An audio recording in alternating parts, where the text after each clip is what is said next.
So I let the garden get a little overgrown. If you see here, we got a lot of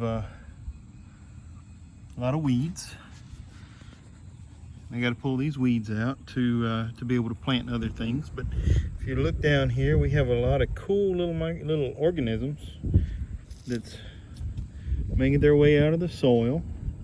They really enjoyed all of this diversity of plants that's in here, and they're about to not get to enjoy that anymore because it's about to be tomatoes and look at that little guy.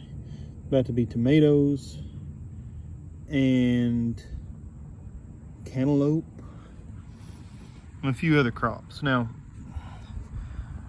why would I want to remove all of this diversity in order to be able to plant my garden?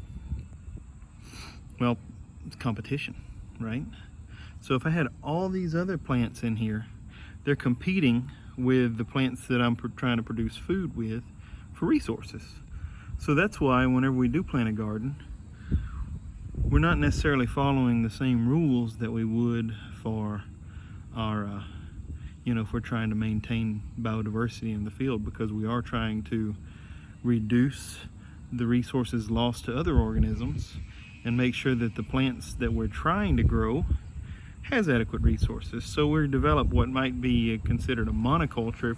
If I was going to plant this all with tomatoes, then that would be a monoculture. So it's not necessarily the worst thing in the world to let this ground be covered with all of these different plants, because some of these are actually some small legumes like clover that does add nitrogen to the soil. But man, it's a lot of work pulling them out at the end. So there's a little ecology lesson from the garden behind my house.